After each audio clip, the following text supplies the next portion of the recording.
dambe poisson gazima uka sambalanyo hidaka dambe poisson gazima omini kadi daka amini kadi wajitu mama hidaka dambe poisson gazima omini kadi daka amini kadi wajitu mama dambe jidaka sumalempa omini kadi dambe diujela sambalanyo amini kadi dambe jidaka sumalempa omini kadi sidaka diujela sambalanyo amini kadi hidaka dambe poisson gazima omini kadi daka amini kadi wajitu mama Judakan, boisson rafraîchissante. Abisoro Mali Fantanan Bella Jelena. Au direction commerciale Baflene, Hippodrome na, Semet Distribution, rue Nelson Mandela. Judakan, Jula Samalanya. diujela sambalanyo amini kadi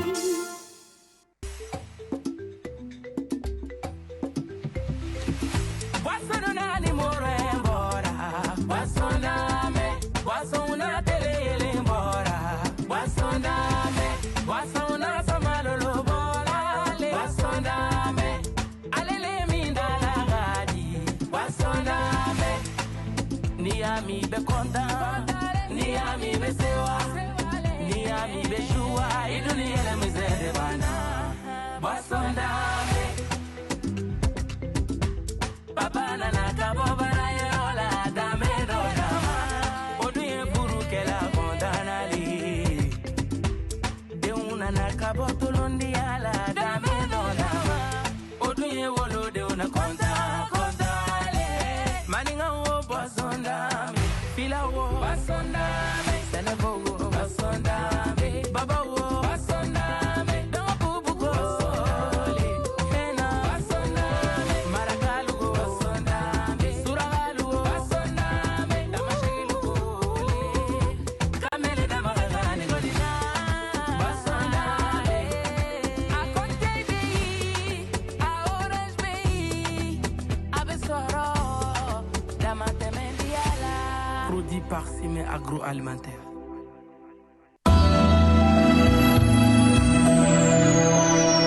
Eskay! Jitumum bala. Bala sabali. Bala kunumbali. wala ciciliba Nam. aw ye maa tulobaw ye Kosɛbɛ. cɛ ŋununu kan dɔ bɛ dugu kɔnɔ sisan dɛ Komu. ko mugutanɲɛ Yey! Dagaba kan bila n t'i bila. He, o kɛn bɛ ka mɔgɔ min yan bi, Ala dɔrɔn de b'o dɔn. nka cicilibaw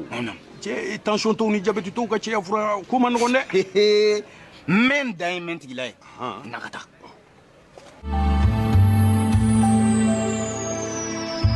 Mule kafo yɛrɛ filɛ nin ye. N'i ye a sun kɔrɔ. Jabɛti tɔ ni tension tɔ ka cɛya fura b'a dan ma o tɛ taa kun fɛ tacogo de b'o la.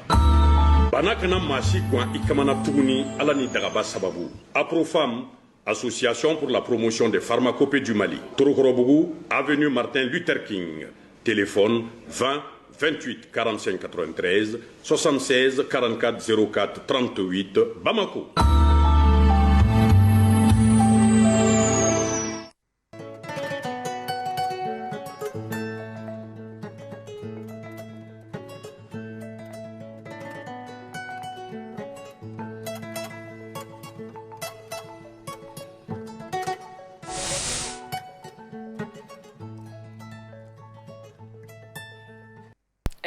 Sirani ɲɔgɔn a y'an ka suntigɛw labɛn parce que ne kun ko suntigɛ la n ka nemuruba san ka namasa san sogo yirani jɛgɛ yirani to basi ɲɛngini laro n k'a bɛɛ bila a bɛɛ tobira bulɛti sugu a bɛɛ bɛ dun awɔ ne b'a N ye jimele fɛnɛ dilan. awɔ bi mɔgɔw aw salamu aleykum bi ko de kɛnɛ kan ayiwa ka foli da aw ma halisa a ka lajɛli la an ka ni émission dumanba ye n'o ye bi ko de kɛnɛ ye an ka bi kuma o de ye dumuni an ka suguri ani an ka suntigɛ an bɛ dumuni minnu dun a duncogo ɲuman a kan ka dun cogo min na an bɛ o de fɔ bi an b'a fɔ yɔrɔ ko aw bisimila ko kura bi ko dɔ kɛnɛ kan ayiwa Zelu n'aw tilala dumuni tobi la a bɛ na an bɛ émission daminɛ ayiwa docteur b'an kɔrɔ yan nɔ ka dumuni kɛcogo ɲuman ko o f'an ɲɛna an ka suntigɛw n'an ka suguri la o docteur o ye Aliyu Bagayogo docteur i Bagayogo i bisimila biko de kɛnɛ kan ayiwa Aliyu kɛrɛfɛ an ka dɔgɔtɔrɔmuso b'an bolo n'o ye Fanta Gindo ye ale ye dumuni bayɛlɛmala ye gadonmuso fana don o don a Fanta o don i Gindo i bisimila ayiwa docteur ka baro daminɛ ni e ye bisimila kɔfɛ sunkalo kɔnɔna na an kan ka dumuni sugu jumɛnw de don ɲininkali diyara n ye n ka foli b'aw bɛɛ ye sunkalo an kan ka dumuni minnu dun fo mɔgɔ k'a dɔn fɔlɔ sun yɛrɛ ye fɛn min ye parce que sun yɛrɛ waati kɔnɔ i bɛ waati de bila i tɛ dumuni kɛ k'a daminɛ waati dɔ fo ka taa se sun tigɛ la donc n'o o fana sun tigɛ bɛna se sisan donc dumuni minnu bɛ kɛ minnu ka ɲi farikolo ma minnu b'a essayer ka fanga di farikolo ma parce que waati kɔnɔ i bɛ waati de kɛ i tɛ dumuni kɛ donc farikolo fanga bɛ taga donc n'i bɛ sun tigɛ k'an ka dumuni de woloma dumuni minnu ka ɲi farikolo ma mun b'a to i bɛ fanga sɔrɔ ka bɛn ka don su kɔnɔna tɔ la. o ye dumuni sugu sɔgɔmada fɛ sisan an kan ka dumuni sugu jumɛn de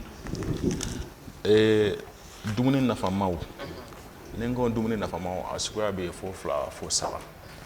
a fɔlɔ minnu bɛ sukaromafɛnw ani jimafɛnw sukaro dɔɔni bɛ kɛ minnu na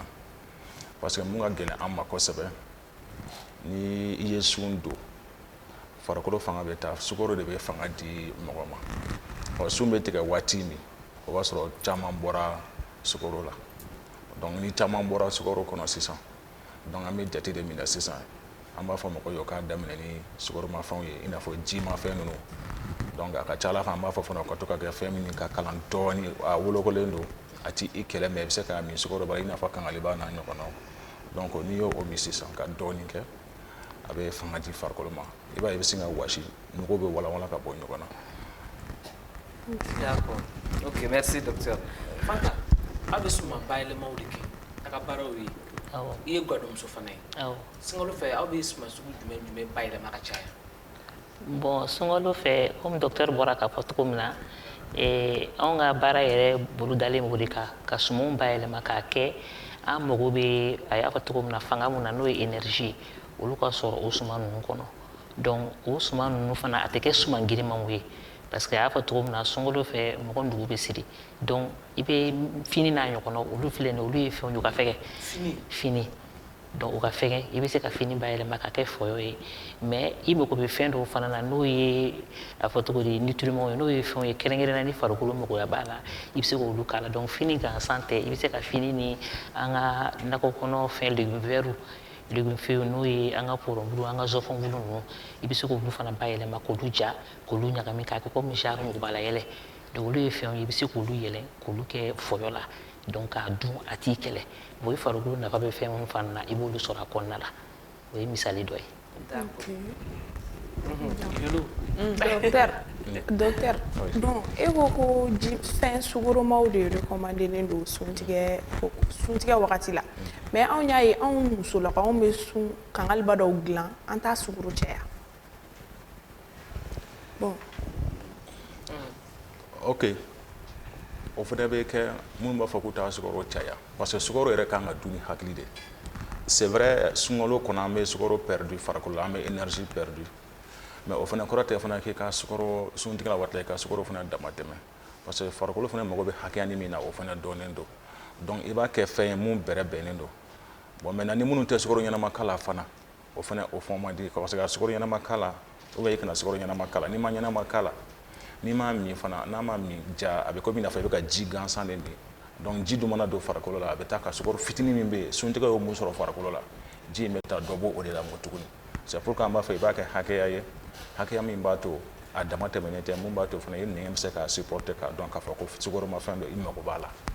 Ok, mais docteur, an ka suntigɛ yɔrɔw la genre kangaliba ni mɔniw bɛ kɛ yen nɔ mais se dɔɔni ma anw minnu ye an bɛ sɛw san ka jɛgɛw san i b'a fɔ tan min y'a fɔ cogo min na fɛn bɛɛ dɔ bɛ kɛ yan nɔ hali bolo tɛ se ka s'a bɛɛ ma mais est ce que ça vaut le coup k'a fɔ komi i bɛ tile bɛɛ kɛ i tɛ dumuni kɛ donc wulada fɛ i bɛ dimi ka fɛn sugu 100 dun est ce que o yɛrɛ ka ɲi mɔgɔ ma fɔlɔ. o man ɲi mɔgɔ ma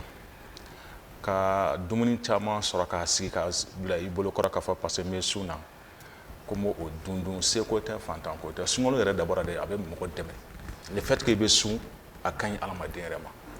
parce que farikolo b'a to a bɛ lafiya san kalo 12 an bɛ dumuni kɛ waati dɔ bɛ se n'i y'o bila i ma dumuni kɛ maintenant k'a fɔ k'i b'a récupérer Voilà, d'un seul coup. suntigɛ waati la ni min farati o fana i b'i kɛlɛ parce que a bɛ caya i ma i yɛrɛ tɛ se k'a bɛɛ dun i bɛ sɛgɛn i bɛ to wɔsiw la i bɛ salaya ka fɛn caman kɛ Ok. donc mun ka ɲi adamaden yɛrɛ ma n'i ye sukoromafɛn dɔɔni dun ka ji kalama kangalama dɔɔni min n'i ye waatinin kɛ bon an ka taabolo la n'i tilar'o la i bɛ se ka seli donc o b'a to san farikolo bɛ commencer ka bɔ ɲɔgɔn na bon dɔw bɛ yen nɔ fana an ka résistance tɛ kelen dɔw b'a k'u bɛ kangalaba dɔɔni min ka mɔni dɔɔni min o si tɛ problème ye mais kana fɛn caman dun ɲɔgɔn fɛ mun b'i i farikolo parce que farikolo mago t'o bɛɛ la. Ok, mais an minnu bɛ sun tigɛ ni jisuma ye dun parce que tile ka farin sisan kangalaba ni fɛn ninnu olu ta tɛ sɔrɔ i bɛ voilà i bɛ a daminɛ jisuma mun ɲini an lamɛnbagaw fɛ n'an lajɛbagaw fɛ ka ji min ka sun tigɛ ni ji ye o man ɲi o man ɲi parce que i bɛ ji caman min comme n y'a fɔ cogo min na e bɛ waati kɛ i tɛ dumuni kɛ farikolo fanga min b'a la farikolo de b'a o fanga de b'a to e bɛ se ka tile kun fo ka se sun tigɛ ma bon fanga in tɛ dɔ wɛrɛ ye ko énergie sukoromafɛn ninnu ani tulu minnu bɛ farikolo la o de b'a to i bɛ se ka résister maintenant n'i ye ji min min ka ji caman min ji in bɛ tila ka o de diminuer parce que komi ni sukaro dɔɔni bɛ minɛn kɔnɔ ji b'o la e ye tile kɛ n'o ye ka tila ka ji filen fa ji ta ka ko lanko tuguni e ma sukaro yɛrɛ far'o kan a b'a yeelen de ka bɔ farikolo la donc farikolo bɛ bila hypoglycémie na o de b'a to mɔgɔ caman bɛ degun sɔrɔ i b'a ye mɔgɔ caman sɔrɔ dɔgɔtɔrɔso la siraw fɛ c'est pourquoi an b'a fɔ mɔgɔw ye n'u bɛ sun tigɛ tigɛcogo b'a la donc o ka sukoromafɛn dɔw dun bon an bɛ to k'a fɔ fɛn kalamani ko min na parce que nogo saliyalen don nogo bɛ waati kɛ a tɛ dumuni sɔrɔ bon n'i girinna ka fɛn sumalen sukoroma ta ka bila a kɔnɔ a bɛ girinya a ma a tɛ se k'a yɛrɛ bɔ ɲɔgɔn na mais par contre n'i y'a daminɛ ni kalamafɛn damadɔnin ye hakɛya donc o bɛ farikolo bɔ ɲɔgɔn na bon an b'a ɲini mɔgɔ fɛ hali ni minnu yiriden kelen fila n'o bɛ mɔgɔ bolo n'i sera k'o dɔw fana dun o ka ɲi adamaden ma. donc sisan n'a fɔra ko dakuruɲɛ dama damani na docteur ka suntigɛ dumuni classé dɔrɔn i n'a fɔ sisan i bɛ fɔlɔ ka mun de dun n'o bɔra i ka nin dun n'o bɔra i ka nin dun e bɛ jumɛn ni jumɛn sigi ɲɔgɔn. an bɛ jimafɛnw. jimafɛn jumɛn i n'a fɔ jumɛn. jimafɛn i n'a fɔ kangaliba an b'o ko fɔ wajibi fana tɛ kangaliba ye a bɛ se ka kɛ hali lipton kalamani fɛn kalamaniw ka ca an bolo yan kɛmɛli ba bɛ mɔgɔw bolo donc ni mun y'a daminɛ ni o ye o ka ɲi bon maintenant il se peut que fana dɔw b'a k'u b'a daminɛ hali fɛn sukaroma ye sumalen ninnu ye seulement sumalen ya ye problème min ye a bɛ sin ka farikolo bali ka a sɛgɛn yɛrɛ ma ka sɔrɔ a se kun tɛ. parce que farikolo ye tile journée bɛɛ kɛ a tɛ baara la. a tɛ baara la. d'accord bon maintenant n'i y'a daminɛ ni o ye an b'a ɲini fana i bɛ se ka waatinin kɛ o waatinin yɛrɛ la i bɛ se ka taa i seli parce que dɔw bɛ o jimafɛn sukaromafɛn kangalimafɛn dɔw dun après o bɛ taa seli i bɛ tila fitiri seli la ka na waati min na i bɛ taa sɔrɔ farikolo yɛrɛ bɛ dumuni ɲini sisan parce que nɔgɔ bɔra ɲɔgɔn na dɔw bɛ sɔrɔ ka mɔni min o la fɛn girinmanin dɔw bɛ yen i bɛ se k'olu dun bon o y'o waatinin ye i b'a to fana n'o tɛmɛna ni safoteli ni fɛnw tɛmɛna i bɛ se ka dɔɔnin fana dun bon mɔgɔw ka jija tɛ kelen dumuni résistance fɛ résistance dumuni ko la bon n'o tɛmɛna n'a ka di hali da waati i bɛ fitinin dun ka se k'i da n'o ye c'est comme sisan tile kɔnɔ an bɛ dumuni kɛ waati saba kɛ tile kɔnɔ daraka tilela fana ani surafana o ɲɔgɔnna dɔ don waati yɛlɛma dɔrɔn don c'est à dire i tun bɛ mun kɛ kɔrɔlen sunkalo fɛ o de bɛ yɛlɛma tilefɛta in bɛna kɛ sufɛla ta ye donc maintenant o fana ka fisa mɔgɔ ma k'a fɔ ko ka sɔni ka fɛn dɔ dun sɔni ka fɛn dɔ dun tuma bɛɛ fo ka taa su e bɛ kan o fana ma an da tɛ jɔ yɛrɛ d'accord Fanta i ye gadonmuso ye i ye baarakɛmuso fana ye singalo kɔnɔ Fanta bɛ ka se ka a fila jongler cogo di i bɛ se ka a fila kɛ cogo di ka sokɔnɔ baaraw kɛ ka tila ka taa i ka suma bayɛlɛma kɛ. bon n y'a fɔ cogo min na baara mun don sunkalo c'est vrai que a bɛ yɛlɛma programme bɛ yɛlɛma kosɛbɛ mais ne bɛ baara mun na je pense que o fana ye n'o ye transformation n'o ye ka sumanw bayɛlɛma o y'o ɲininikɛla de ye je pense que o fana b'anw dɛmɛ kosɛbɛ parce que an ka suman caman bɛ yen nɔ fɔlɔ la par exemple ni misali ta sisan mɔni kan yɔrɔ sunkalo fɛ an bɛ mɔni dun ka caya pratiquement don o don an bɛ mɔni min donc fɔlɔ la n'a fɔra i ka bɔ baarayɔrɔ la i ka taa ɲɔ san i ka n'a ko k'a jɛ k'a bugubugu k'a mugu bɔ ka mɔnikuru kɛ k'u ka bɛn ni suntigɛ ye gɛlɛya b'a la kojugu u ka t'u yɛlɛmana donc o la mun nana n'o ye sisan anw ka recherche kɔnɔna la an ka baarayɔrɔ yɛrɛ kɔnɔna la an ye baara kɛ mɔnikuru jalan bɛ sɔrɔ sisan ni ani mɔni kɛnɛkɛnɛ ye kelen ya a bɛɛ ye kelen ye parce que baara o baara n'i b'a la f'i ka se a kɛcogo ɲuman na par exemple mɔgɔ caman bɛ an bɛ ka baara yɛrɛ ye ka mɔgɔw dɛmɛ de ka mɔnikuru bɔ Sengalu fɛ an ka mɔnikuru na a bɛ marché ya a bɛ parce que an ka marché dutigi dɔw bɛ yen u ka hakɛto dɔw ka misɛn dɔw b'a fɔ ko f'i ka taga ɲɔ sanni ka n'a kɛnɛkɛnɛ kɛ kuru ye est ce que Sengalu la a tɛ jouer aw ka mɔni ninnu ka dɔnniya a tɛ jouer normalement sunkalo yɛrɛ de fɛ kosɛbɛ an bɛ muso minnu former n'u yɛrɛ ka baara ye mɔnikuru bɔ ni fini bɔ ni u ka baara yɛrɛ fanga bɛ bonya kosɛbɛ sunkalo de fɛ parce que demande ka bon kosɛbɛ bon n y'a fɔ cogo min na fɛn bɛɛ bɛ baara cogoya de bolo parce que hali ni mɔnikuru n'i y'a ta tobicogo de b'a la n'a bɛ f'o ma mode de cuisson ji hakɛ mun kan ka k'a la a kan ka wagati min kɛ funteni na a kan ka kumu kan ka don a hakɛ la wagati min na olu bɛɛ de bɛ étiquette ninnu sanfɛ donc k'a fɔ n ye mɔnikuru ta dɔrɔn n y'a ta dɔrɔn daga wulila dɔrɔn n y'a kɛ ji la dɔrɔn a banna o tɛ donc fɛn bɛɛ n'a hakɛya de don fini fana bɛ ten cogo la n'i y'o fana ta n'i bɛ n'o fana wusu o fana n'a taabolo don donc i ye question mun fɔ pour te dire que sisan sumanw bayɛlɛmalen b'an bolo ɲugubala yɛrɛ in bɛ ka mun fɔ fɔ sisan a bɛ yen nɔ a bɛ feere sachet kɔnɔna la mɔni bɛ yen nɔ juga bɛ yen nɔ donc dumuni caman bɛ yen nɔ an ka fɔlɔ-fɔlɔ dumuni n'an b'a dilan vraiment hali to mugu bɛ yen nɔ i da ye dɔrɔn sɛgɛ b'a la i da ye dɔrɔn i b'a ta dɔrɔn i bɛ ji wuli dɔrɔn i bɛ fasako kelen kɛ denbaya bɛ to sɔrɔ k'a dun a temps donc an ka bayɛlɛmani kɔnɔna la an ye hakili tora nin yɔrɔ bɛɛ la donc ne yɛrɛ en tant que femme o de fana y'a nɔgɔ n bolo parce que pratiquement ne yɛrɛ ka so ne bɛ baara kɛ ni suman bayɛlɛmaniw de ne bɛ baara kɛ n'o de awɔ parce que ne bɛ muso bayɛlɛmalen ninnu fɛ suman ni a tobicogo a bɛɛ de bɛ fɛn kelen a bɛɛ de bɛ fɛn kelen na parce que n'i ye suman ninnu ta sisan anw bɛ musow dɛmɛ minnu bɛ k'a bayɛlɛma ne yɛrɛ mun filɛ ne t'a bayɛlɛmani kɛ dɛ ne bɛ degeli de kɛ ne bɛ formation de kɛ ne ye ɲininikɛla de mais muso fana bɛ anw bolo anw ye minnu former donc ni ne yɛrɛ mago b'a la ni sunkalo sera sisan ne bɛ n ka stock de kɛ n bɛ n ka mɔnikuru san n b'a bila n bɛ n ka ɲugubala yɛlɛ san n b'a bila n bɛ n ka juga san n b'a bila n bɛ n ka to san tomugu san n b'a bila mais n'i y'olu san k'u bila a tɛ tiɲɛ a tɛ tiɲɛ suman minnu don n y'a fɔ cogo min na ɲinini de kɛra a kan n'a jara a dilanna a dilancogo ɲuman na komi an y'u kalan cogo min na a dɔw bɛ san 1 san 2 kɛ marako ɲuman na k'a sɔrɔ foyi foyi m'u sɔrɔ parce que a bɛ emballage minnu kɔnɔ emballage ninnu dabɔlen b'a kama a kan ka bila hali bila yɔrɔ minnu na o condition de stockage o bɛɛ bɛ ɲɛfɔ muso ninnu ɲɛna donc n'a kɔni dilanna ka ɲɛ vraiment a bɛ san 1 fo san 2 kɛ fɛn t'a sɔrɔ docteur aw ka client fanbaw ye duguba kɔnɔ mɔgɔw de wa ou bien aw bɛ kɔ kan de ou bien musokɔnɔmɔgɔw fana bɛ sanni kɛ aw bolo waati bon n bɛ se k'a fɔ minnu bɛ bayɛlɛmani kɛ u ka client fanba bɛɛ bɛ duguba kɔnɔ mais a caman fana bɛ yen nɔ u bɛ conteneurs ni conteneurs kɛ ka taa kɔ kan faransi b'o la États-Unis b'o la dugu wɛrɛ caman b'a la bon minnu fana bɛ na vacances fana fɛ n'u nana u b'u profiter u b'u ka stock kɛ farimugu akaramugu ninnu bɛɛ bɛ dilan muso ninnu fɛ an y'o dege dilancogo ninnu bɛɛ la. ok merci madame. docteur suman bayɛlɛmalen ani suman i n'a fɔ a kɛnɛ e yɛrɛ bolo farikolo bɛ jumɛn nafa ka bon farikolo kan. a fila bɛɛ nafa ka bon farikolo ma parce que farikolo bɛ mun nɔfɛ mun bɛ na ale ma k'a kɛ mun b'a yɛrɛ wasa ye a nafa bɛ mun na parce que dumuni na fɛn dɔw bɛ dumuni na mun ka ɲi adamaden ma donc farikolo t'a dɔn k'a fɔ ko nin ye fɛn dilannen kɛnɛ ma ou bien nin ye fɛn kɛnɛ ye parce que ni dumuni tobira ka ban an bɛ mun ɲini dɔrɔn farikolo mago bɛ mun na olu ka ɲɔgɔn sɔrɔ dumuni kɔnɔ. mais ni suman bayɛlɛmana dɔ tɛ bɔ a vitamine na i n'a fɔ fɛn dɔ jalen ani fɛn dɔ kɛnɛ. ayi fɛn tɛ bɔ komi an balimamuso bɛ yan nɔ olu ye ɲininikɛlaw ye donc je pense que a bɛ se ka ni hakilina b'a bolo k'a fɔ k'a fɔ. ok bon Sira i ye kuma min fɔ question posée a diyara n ye foyi tɛ bɔ a nafa la parce que n y'a fɔ cogo min na anw bɛ ɲinini kɛ n'o yɛrɛ hakilinata de ye. comment faire que an ka sumanw b'a bayɛlɛma an bɛ valeur nutritionnelle minnu sɔrɔ n'o ye an bɛ fɛn minnu sɔrɔ a la n'o ye fɛn nafalamaw ye a matière première la an ka tila ka t'o fana sɔrɔ a bayɛlɛmani na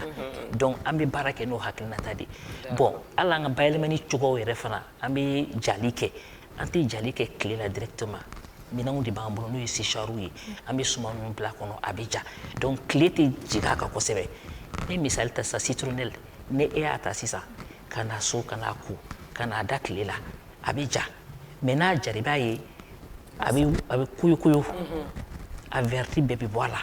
donc n'i y'a jate minɛ i bɛ taa sɔrɔ citronnelle i bɛ mun fɔ nutriment i mago bɛ fɛn mun na i t'o sɔrɔ a kɔnɔna la mais n'i y'a bila suma la ka ja c'est comme nana ye i bɛna sɔrɔ a b'a couleur verte a b'o garder ça veut dire que nutriments minnu b'a la i mago bɛ fɛn minnu na la toujours o bɛ a kɔnɔna la foyi ma bɔ a la donc jacogo de fana bɛ yen nɔ donc an bɛ baara kɛ n'o cogo de ye. D'accord i y'a faamu Sira d'accord docteur kana sunkalo la sisan mɔgɔ dɔw bɛ olu b'a fɔ ko sukuri la u tɛ se ka dumuni kɛ donc u bɛ sunjalanw de don u bɛ se ka kɔlɔlɔ jumɛn lase olu ma. a bɛ kɔlɔlɔ caman lase u ma gansan t'a to an b'a fɔ mɔgɔw ka sukuri dun sunjalan yɛrɛ a man ɲi mɔgɔ ma ni ka man ɲi mɔgɔ ma e mana dan sɔrɔ fana ma ka si ten ka tila ka fɔ tile tilancɛ yɛrɛ bɛɛ kɛ e ma dumuni kɛ donc a b'a to farikolo bɛ degun kosɛbɛ donc kalan yɛrɛ kɔnɔ ani dɔgɔtɔrɔya yɛrɛ kɔnɔ an y'a ye farikolo bɛ tɔɔrɔ min sɔrɔ a kɔnɔ minnu bɛ dumuni kɛ 4 heures sukuri dun waatiw olu t'o tɔɔrɔ kelen sɔrɔ a kɔnɔ donc sun dabɔ kun ye de c'est vrai pour que an ka nafa sɔrɔ a kɔnɔ nafa fila bɛ sɔrɔ sun kɔnɔ a b'a to farikolo bɛ a yɛrɛ sɔrɔ waati dɔw kɔnɔ dumuni minnu bɛ k'olu yɛlɛma a sago la yanni ka se suntigɛ waati ma bon maintenant fɛn minnu perdre la sukuri ni suntigɛ waatiw an b'olu nafa sɔrɔ kɔnɔ mais ni e y'i yɛrɛ e danna surafana ma sa e ma dɔwɛrɛ dun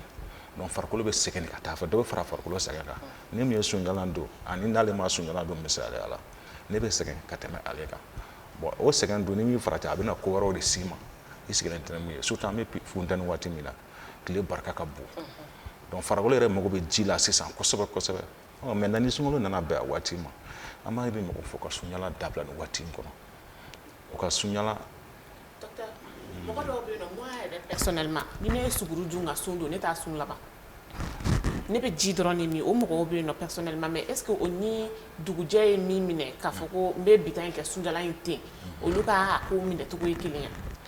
bon o ye an b'a fɔ ma quoi généralité ani cas exceptionnel ninnu cas exceptionnel ninnu i sigilen tɛ ni minnu ye dugujɛ y'i minɛ olu tɛ basiya a dɔw la mais minnu b'a kɛ u ka baara ye k'a fɔ i jɔ n bɛ sunjalan in don ka taa tuma bɛɛ o de man ɲi sisan i filɛ ka mun fɔ sisan o bɛ dépend farikolo bɛ se ka degun min kun ka tɛmɛ minnu tɛ se k'a kun mais par contre k'a fɔ i ye filanan min fana fɔ sisan n bɛ ji min ou bien o y'i yɛrɛ kɛcogo ye farikolo fana bɛ mana dege fɛn min na kɛ a bɛ taa ni o taabolo de mais nin période kɔnɔna kɔni sunjalan an b'a ɲini mɔgɔw fɛ caman ka bɔ sunjalan na tile barika ka bon sisan kosɛbɛ tile yɛrɛ bɛ dɔ bɔ adamaden ka farikolo waati la ni ji in na donc an tun b'a fɔ mɔgɔ ni minnu yɛrɛ tɛ sun kɛ olu mago bɛ ji la kosɛbɛ ni minnu bɛ sun kɛ fana donc u k'a kɛ ni hakili ye u kana don sunjalan na a bɛ tɔɔrɔ min se u ma a tɛ o nafa d'u ma. Côté santé la. Donc ne tun bɛ fɛ ka mun fara sunjalan ko in kan parce que je pense que docteur a fɔ cogo min na o de don bon hali ni tɛ se ka dumuni kɛ ne yɛrɛ fɛnɛ personnellement ne tɛ se ka dumuni kɛ suguri la mais ne bɛ nɔnɔ min n bɛ yaourt min parce que nɔnɔ filɛ nin ye an mago bɛ fɛn fɛn na généralement a bɛ nɔnɔ kɔnɔna la c'est un aliment entier donc a ka ɲi mɔgɔ ma kosɛbɛ donc tamaro b'o la u yɛrɛ b'a fɔ silamɛya yɛrɛ b'o fɔ hali n'a kɛra tamaro ye i bɛ wuli i b'o ta i bɛ dɔ bila i da kɔnɔ parce que ale y'a fɔ cogo min na sukaro tamaro filɛ nin ye ale ka ɲi mɔgɔ ma kosɛbɛ sukaro b'a la namasa fana b'o la hali n'a kɛra namasa den kelen i bɛ wuli i b'o ta donc a y'a fɔ cogo min na a ka ca ala fɛ vraiment farikolo tɛ kɔlɔlɔ sɔrɔ parce que plus i bɛ ka sunjalan kɛ don o don après a bɛ puiser i ka réserve la farikolo yɛrɛ ka fɔ cogo di yɛrɛ fɛn minnu yɛrɛ b'a bolo n'a kɛlen bɛ k'u stocker kɛrɛfɛ donc a bɛ taa puiser o la donc n'a kɛra o bɛ se ka na ni bana ni fɛnw ye donc sunjalan don man ɲi mais n y'a fɔ cogo min na a kɛra nɔnɔ ye a kɛra namasa ye a kɛra tamaro ye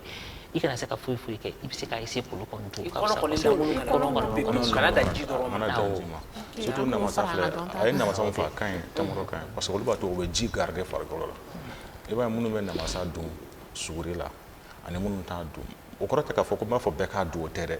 c'est juste des remarques fɛn minnu b'a to ji bɛ mɛn farikolo kɔnɔ namasa n'i y'a dun ya ka tamaro dun ji bɛ mɛn farikolo la i tɛ sɛgɛn o bɛ sɔrɔ namasa ni tamaro ni jumɛn yiriden ninnu caman donc n'an bɛ suguru dun an ka essayer ka yiridenw fara suguru dun surtout a ye question minnu fɔ ko n'ale bɛ ji min donc minnu bɛ n'u tɛ dumuni kɛ n'u y'ale yiriden kelen fila sɔrɔ en fait kɔnɔ lankolon yɛrɛ kana to parce que nin période la tile ka bon namasa b'a to i bɛ ji sɔrɔ tamaro b'a to i bɛ mɛn a b'i dɛmɛ kosɛbɛ i bɛ se ka résister parce que sukaromafɛnw don a bɛ na énergie tɔ dafa kosɛbɛ. D'accord, ok, merci docteur, merci Fanta, o faamuyara, ayiwa Sira. ne dumuni ko sunkalo n'a dumuni ko Donc du coup an wulila an donna dugu kɔnɔna la an ye mɔgɔw ɲininka hakilina minnu b'u la sunkalo dumuni ko kan surtout suguri ko ani suntigɛyɔrɔ la o ja dɔw b'an bolo an ka jɛ an k'o lajɛ an ka segin ka na. D'accord. Ne ka hakilina kɔni na ni sun tigɛra an bɛ fɔlɔ ka tamaro bila an da kɔnɔ n'an ye tamaro bila an da kɔnɔ an bɛ kangaliba ɲini k'o min n'an ye kangaliba min ka fitiri seli an bɛ sɔrɔ ka mɔni kalaman dɔ min ne hakili o ye suntigɛ ye wulada fɛ. Ayiwa suguri bɛɛ n'i ka hakilina de don parce que furudimi bɛ mɔgɔw la mɔgɔw ka dumuni ko ma nɔgɔn sisan buru yɛrɛ fila bɛ dɔw ka furu wuli fɔlɔ ne kɔni hakilina la min bɛ bɛn mɔgɔ min kɔnɔ ma u bɛ se k'o dun dɛ dɔw bɛ kini dun dɔw yɛrɛ bɛ kafe ji de min dɔw bɛ mɔni de fɛnɛ min yɔrɔ a ma nɔgɔn bɛɛ n'i ta de don bɛɛ n'i ka hakilina de don min bɛ bɛn i kɔnɔ ma o ye ne ka hakilina kɔni ye awɔ. Bon suli la ani suntigɛ la min kɔni ka di ne o mɔni ne kɔni bɛ sun don mɔni na wa suntigɛ la dɔrɔn ji o ne ka plaisir de ye. Mɔni gansan bɛ sun don ka tile bɛɛ kɛ. Bon ne sun tigɛ ni ji ye kɔni fana tɔgɔla mɔni min ye sa ni Ala sɔnna awɔ. Awɔ ne bɛ sunkalo bɛɛ kɛ ne ka plaisir kɔni ye mɔni ye awɔ.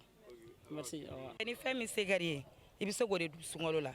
ne ko ko ko nin de ka di n ye sunkalo la ni sunkalo nana sɔrɔ gɛlɛya b'e la e b'o fɛn sɔrɔ k'o dun wa i tɛ se k'o sɔrɔ k'o dun o kama n'i ye fɛn min sɔrɔ sunkalo la i b'o de dun o de y'i ka dunta ye. Mais e yɛrɛ sunkalo la dumuni jumɛn ka di e bɛ dumuni jumɛn kɛ ka caya? Sunkalo la ne bɛ dumuni min kɛ ka caya o ye ni ye sun tigɛ n bɛ mɔni min ani ni ɲamakuji bɛ n b'o min awɔ jimafɛnw kɔni de ka di ne ye sunkalo la ka caya. Suguri la fana komi suguri la furudimi de bɛ n na sisan tɛ se ka kini dun kosɛbɛ kuma dɔ la i b'a ye n bɛ sɛfan de labɛn ko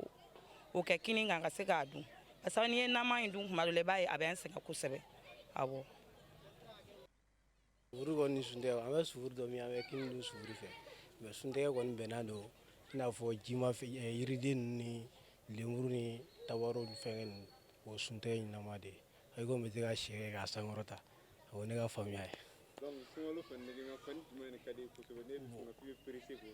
Bon fɛn min ka ne o namasa de awɔ awɔ ne kɔni bolo kɔni n'i ye tabaro fɛnkɛ n'i ye ji min kɔni o yiriden olu kɔni olu ka ɲi suntigɛ de la o ne wala a bɛ sɛ kɛ k'a sankɔrɔta quoi. Ayiwa siraka mɔgɔw ko n'an mana dumuni kɛ k'a sɛ k'a sankɔrɔta. Docteur ko ka sɛw kɛ k'a sankɔrɔta an b'o dumuni minnu mélanger o an man kan ka dumuni jumɛn de ɲagami pour que kɔnɔna bana ninnu kana na an sɔrɔ an kana na kɔlɔlɔ sɔrɔ a ko la.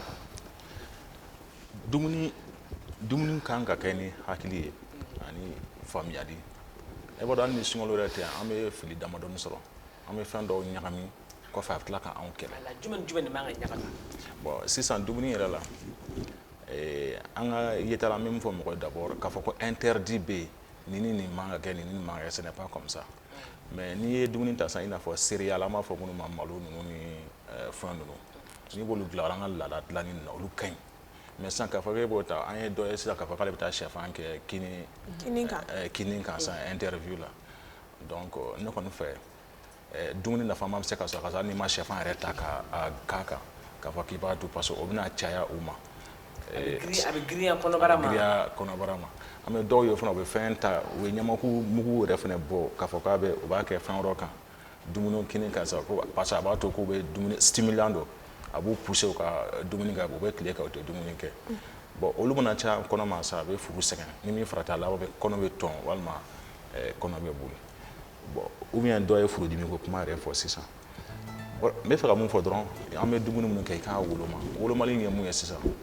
ni kini t'i kɛlɛ ou bien ni basi t'i kɛlɛ i bɛ se k'o n'a dun mais i k'a dun ni hakɛya ye. Oui. Furudimitɔ ninnu b'a fɔ ko n'i ye nan kɛ kini kan k'o de b'u sɛgɛn quoi. O ye hakili de ye an b'a fɔ de k'i ka na caya kini na parce que n'i ye kini gansan je prends un exemple n'i ye kini ta sisan ni na ma labɔ n'i y'a dun n'a giriyara kɔrɔ ou bien n'a cayara kɔrɔ ma ni jeli bɛ furu la sisan furu de bɛ baara kɛ a b'a sɛgɛn donc an b'a fɔ sisan n'i b'a dun i bɛ n'a caya sanfɛ n'a k'a labɔ dɔɔni ka sɔrɔ ka don o tɛmɛ ka di furu bɛ se k'o ba yɛlɛma ka sɔrɔ a ma a fɛ. Sisan ne docteur ɲininka ko sisan docteur ne ka suntigɛyɔrɔ la kangaliba bɛ yen mɔni bɛ yen nemuruba bɛ yen namasa bɛ yen dumuni bɛɛ lajɛlen bɛ yen e bɛ se k'a fɔ ne Mimi kana nin ɲagami ɲɔgɔn na o bɛ se ka na ni kɔlɔlɔ o bɛ se ka kɛ dumuni jumɛn ni jumɛn de ye. Sisan ni kangaliba b'i bolo mɔni bɛ yen kini bɛ yen donc ne bɛ mun ɲɛfɔ dɔrɔn ne bɛ fɛ k'a daminɛ ni kangaliba dɔɔni n'i ye waatinin kɛ ni kɔnɔ bɛ se k'ale ka mɔni dɔɔni fana min o yɔrɔ la i b'o fana min ni hakɛya ye parce que mɔgɔ dumuni bɛ dépend i b'a ye cogo min na dɛ dɔw bɛ se k'u yɛrɛ contrôler a la mais dɔw mana b'a k'u b'a caman ta. An bɛ hawuja kan. A ma nɔgɔ o ye kelen ka sɔgɔmada bɛɛ kɛ ka tile bɛɛ kɛ i ma ji min i ma dumuni kɛ. N'i y'a ye nege minɛ. Donc i bɛ kangaliba dɔɔni min après i bɛ se ka mɔni dɔɔni min yanni fitiri waati cɛ bon n'a fɔra k'i ka dɔɔni min i b'a kɛ ni hakɛya ye dɔw bɛ se k'u sigi sa u bɛ se k'u kɔnɔ falo yɔrɔ bɛɛ la finalement yɛrɛ farikolo bɛ sɛgɛn i b'a dɔn ni farikolo ye fɛn caman ta yɔrɔnin kelen k'i sigi a bɛ giriya i bɛ sin ka wɔsi i bɛ salaya i tɛ se ka foyi k'i yɛrɛ ye ni min farati yɛrɛ hali i bɛ dɛsɛ ka taa wuli ka seli a seli waati bon maintenant n'i y'a dɔɔni ta sisan ka nin dɔɔni ta kɛrɛfɛ je pense que i bɛ se ka waati kɛ 10 minutes 15 minutes kɛ farikolo ka a yɛrɛ sɔrɔ ni o ye an b'a fɔ dɔw ye yɛrɛ u bɛ se ka ni mun bɛ fɛ ka wuli ka seli ka fitiri seli n'u fitiri seli n'u nana sisan dɔw bɛ yen sisan an ka résistance tɛ kelen dɔw b'a fɔ k'u bɛ taa safo seli ka sɔrɔ ka na dumuni kɛ dɔw b'a fɔ fɔra k'u bɛ dumuni k'o kɔfɛ ka sɔrɔ ka taa safo seli. Jumɛn de recommandé len don a filɛ la. Bon mun kɔni ka ɲi espace don u ni ɲɔgɔn cɛ parce que sisan n'an k'i ma sisan ko taa safo seli a bɛ ne kɛ mɔgɔ kɔnɔ k'o ye laada de u b'a fɔ ko sansi o de fɔ sansi o tɛ dɛ espace don dumuni ni ɲɔgɔn cɛ farikolo bɛ se ka mun supporter fɛn o fɛn n'i y'a dama tɛmɛ o man ɲi n'i ye mɔni dɔɔni min je veux dire n'i ye kangaliba dɔɔni min yiridenw bɛ yen tamaro bɛ yen nɔ dɔw yɛrɛ b'a tigɛ tamaro ça aussi c'est très conseillé o ka ɲi kosɛbɛ tamaro bɛ kɛ dɔw bolo an bɛ dɔw ye fana hali mɔmi ni furufuruw b'u bolo en fait a minɛ ni hakɛya ye hakɛya min b'a to i tɛ dɛsɛ ka wuli ka ko tɔ kɛ parce que su ka jan. Ok, ça fait ka dumuni fara ɲɔgɔn kan o tɛ problème ye dɛ mais que i sigi yɔrɔnin kelen de kan nin dun dɔrɔn k'i tɛgɛ ko ka bɔ la ka nin fɛnɛ dun o de man ɲi. O de man ɲi.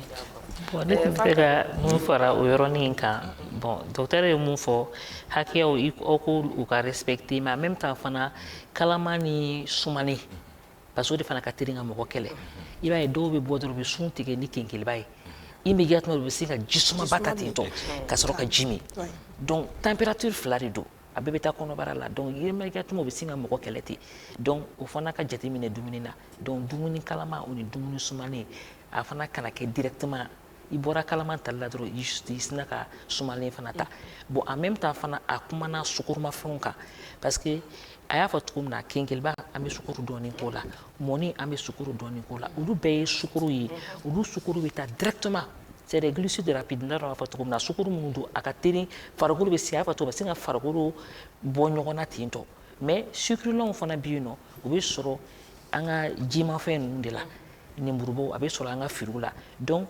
i kana girin dɔrɔn k'i kɛ sucre rapide ninnu fana kan donc tamaro ninnu bɛɛ ye sucrelanw de ye donc n'i y'olu dun sukoro b'a la mais sukoro minnu don u bɛ énergie di farikolo ma mais a tɛ taa directement a tɛ komi i ye kenkelibabaden bin donc an ka hakili fana t'o la kosɛbɛ kosɛbɛ n'an bɛ sun tigɛ sucre rapide ninnu ni sukoro minnu ka teli ninnu sukoro minnu fana ka suma dɔɔni bon minnu ka suma dɔɔni olu de ka ɲi olu bon n bɛ k'a fɔ olu sɔrɔ a y'a fɔ cogo min na yiridenw na a bɛ sɔrɔ hali an ka sumanjala minnu a y'a fɔ cogo min na céréales mɔni ninnu ni a tɔgɔ an ka malo ninnu fɛn ninnu la olu bɛɛ ye sukoro b'olu bɛɛ la donc c'est pour que n'an ko k'an bɛ kuma sukoro kan ko sukoro hakɛya c'est vrai que dɔw tɛ kenkeliba timiya mais le fait que an bɛ tila ka dumuni wɛrɛ minnu dun kɔfɛ sukoro b'u bɛɛ la donc farikolo mago bɛ sukoro quantité ni mun na a b'o sɔrɔ a kɔnɔna la.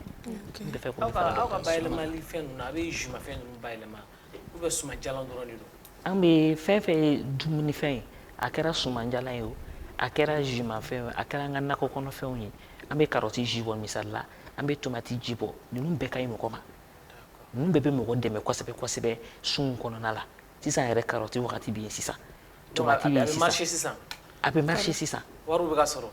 denmisɛnninw kɔni bɛ mɔgɔ musow ni denmisɛnninw bɛ ka baara kɛ sisan u bɛ ka wari sɔrɔ sisan an ka yiridenw dɔw fana bɛ yen n'o ye sebe ninnu n'a ɲɔgɔnnaw ye olu fana wagati ye sisan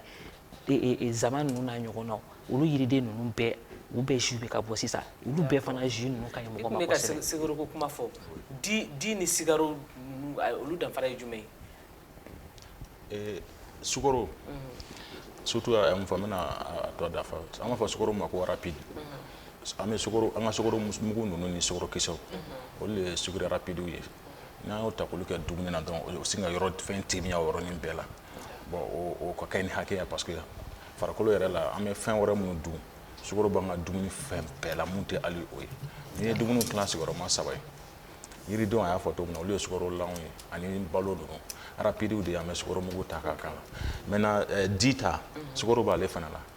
ale ye naturel de ye ale bɔra an ka fɛn abeille ninnu na dikisɛ ninnu na ale ye naturel ale fana bɛ taa farikolo la a fana jɔyɔrɔ ka bon ale ni an ka sukaro dɔ ninnu tɛ sukaro kelen ye. Est-ce qu'ale est rapide ya? Non ale tɛ taa rapide fɛ ale y'a dama composante de ye c'est-à-dire ale bɔra fɛn ɲɛnama min na donc naturellement a bɛ taa farikolo la a fana jɔyɔrɔ bɛ mun tɛ nin ye. O kɔfɛ docteur ne b'a ye dɔw mana sun daminɛ a bɛ kunkolodimi bila u la mun de bɛ na n'o ye. Oui n'i ye sun daminɛ a bɛ kunkolodimi bila parce que kunkolo filɛ cerveau surtout cerveau a mago bɛ sukaro de la. Cerveau bɛ balo ni énergie de mais exclusivement sukaro ni ji parce que sukaro min bɛ farikolo la ni farikolo y'a yɛlɛma a bɛ kɛ an b'a fɔ o ma ko glycogène donc olu bɛ yala yala farikolo la ka taga donc cerveau mago b'o sukaro de la bon maintenant je prends un misali la ni cerveau mago bɛ san i n'a fɔ gramme 5 ɲɔgɔn tile kɔnɔ ka jɔ ɔ e mana sunkalo daminɛ san ka sun tile sɔgɔma yanni sun tigɛ cɛ gramme 5 min bɛ yen n'a mago b'o la a tɛ se k'o sɔrɔ donc n'a m'o sɔrɔ sisan farikolo kunkolo b'a jira de k'a fɔ k'ale mago bɛ fɛn dɔ la o de bɛ na ni kunkolodimi ye dimi in kɔrɔ de fɛn dɔ bɛ n jɛ bi fɛn dɔ bɛ n jɛ bi fɛn dɔ bɛ n jɛ bi. mais minnu kunkolo b'u dimi olu kan ka sun bila de wa ou bien olu kan ka ko dɔ de kɛ min bɛ dimi in jɔ. sisan ni i kunkolo b'i dimi a ka kan ala fɛ i k'a dɔgɔtɔrɔw ɲininka a kɛra bana sugu o sugu n'i bɛ sun kɔnɔ n'i y'a daminɛ k'i to a la i bɛ ɲininkali kɛ n'i ye ɲininkali kɛ sisan docteur bɛ se k'a f'i ye ko bon kunkolodimi sugu jumɛn don parce que an y'a fɔ sisan a taamasiyɛn dɔw ye énergie de cerveau mago bɛ mun na an b'o sɔrɔ mais a dɔw fana bɛ se ka kɛ bana wɛrɛ ye mun tɛ hali k'a fɔ ko sun ye i bɛ t'a sɔrɔ ko wɛrɛ bɛ don a kɔrɔ donc a mana kɛ fɛn o fɛn an b'a ɲini mɔgɔw fɛ i ka dɔgɔtɔrɔ ɲini olu de bɛ se k'i lajɛ sisan a fɔ bon nin ne don mais nin a to sun ka tigɛ. d'accord Sanfanta ni docteur est-ce que bana bɛ yen nɔ sun bɛ min juguya ou bien bana bɛ yen sun bɛ min nɔgɔya parce que dɔw fana b'a fɔ ko bana dɔw b'i la n'i sunna ko a b'a nɔgɔya est-ce que o kuma in c'est vérifié. Bon ne bɛ se ka mun fɔ o yɔrɔ la parce que docteur y'a fɔ cogo min na n'i sunna parce que an bɛ dumuni kɛ san bɛɛ donc calorie min bɛ d'an ma k'an ka sun généralement c'est pour que an bɛ réserve caman bila i b'a ye dɔw filɛ nin n'u sunna sisan i b'a jateminɛ minnu dɔw bɛ sin ka fasa ten yɔrɔnin kelen dɔw bɛ sin i bɛ y'u ye sunkalo bɛ ban i bɛ sin k'u fasalen ye ten parce que en fait parce que a bɛ se sun ye étape de donc a bɛna se étape dɔ ma sisan an bɛ don farikolo yɛrɛ ka réserve kɔnɔna la i y'a fɔ i m'a fɔ fɛn fɛn ye u yɛrɛ ko farikolo jaga de bɛ ka bɔ donc c'est la même chose donc les toxines là farikolo ye fɛn minnu emmagasiner ni minnu tun ye excédent ye an bɛɛ la sun bɛ kɛ ka kɛ sababu ye an b'o bɛɛ bila parce que finalement an bɛ tila ka don réserve de la donc je pense que o côté n'a fanfɛla fɛ kɛnɛya bɛ na parce que fɛn caman bɛ yen nɔ i b'a sɔrɔ sukaro ka ca an na an tɛ sport kɛ an tɛ tagama donc le fait k'i bɛ sun donc réserve caman bɛ yen nɔ a bɛ bɔ graisse donc ninnu bɛɛ bɛ mɔgɔ furakɛ o parce que graisse ninnu de ye bana ye fɛn minnu bɛ accumuler farikolo la n'u kan ka bɔ par le sport n'an tɛ sport kɛ donc a bɛ kɛ sababu ye olu de bɛ an bana donc le fait k'i bɛ sun donc olu bɛɛ bɛ bɔ yen parce que farikolo bɛ réserve de puiser sisan surtout dernière semaine ninnu na donc a bɛ kɛ sababu ye an bɛ kɛnɛya donc c'est pour qu'a bɛ fɔ généralement sun yɛrɛ ça montre i ka état de santé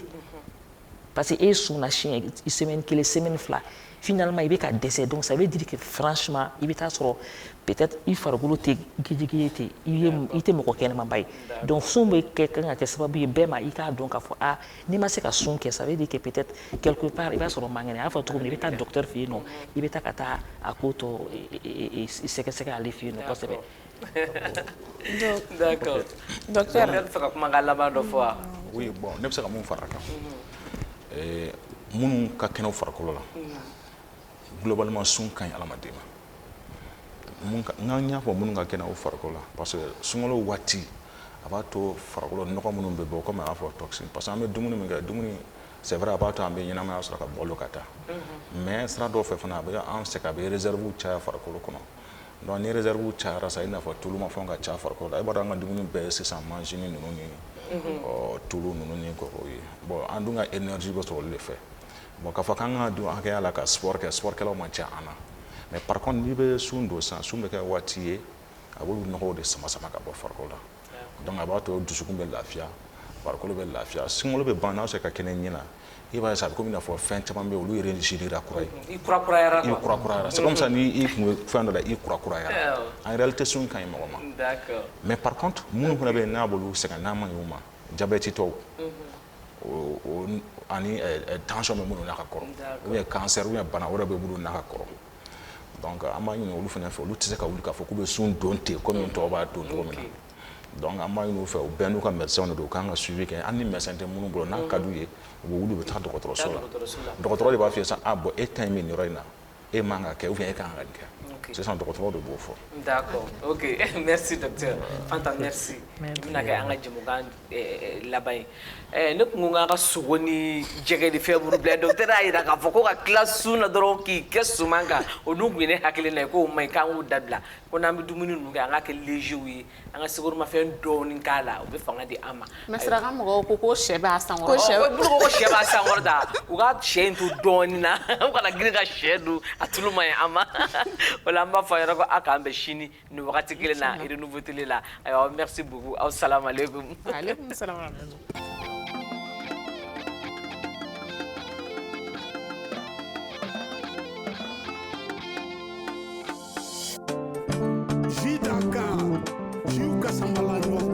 Dambe poisson gazima uko sambalanyo. Hidaka dambe poisson gazima. O mini gadi daka, a mini gadi wajitu mama. Hidaka dambe poisson gazima. O mini gadi daka, a mini gadi wajitu mama. Dambe jidaka sumalempa. O mini gadi. Dambe yujela sambalanyo.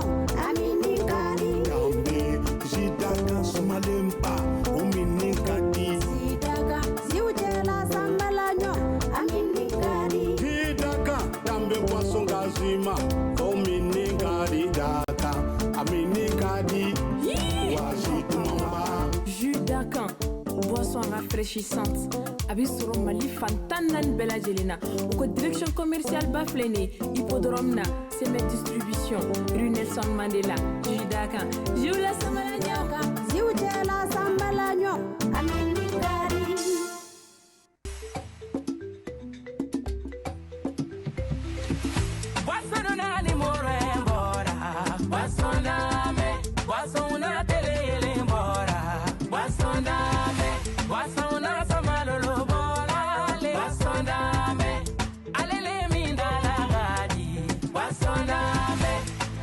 Niami be konta,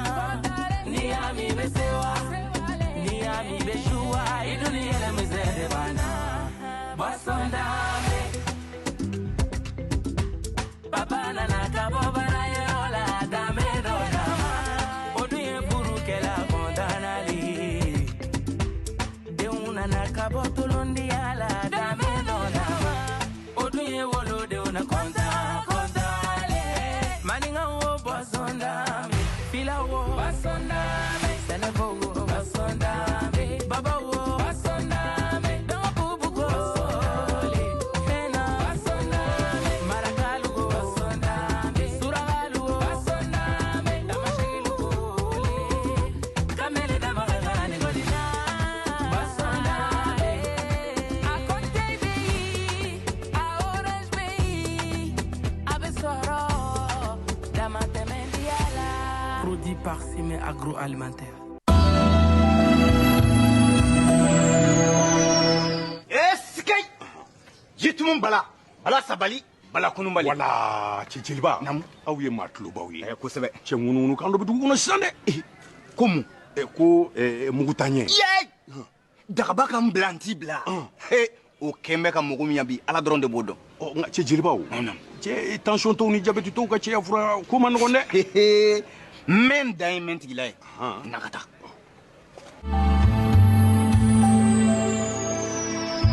Mule kafo yɛrɛ filɛ nin ye. n'i ye a sun kɔrɔ. jabɛti tɔ ni tension tɔ ka cɛya fura b'a dan ma o tɛ taa kun fɛ tacogo de b'o la. bana kana maa si gan i kamana tuguni ala ni dagaba sababu. Aprofam, Association pour la promotion des pharmacopées du Mali. Torokorobougou, avenue Martin Luther King. Téléphone 20 28 45 93 76 44 04 38 Bamako.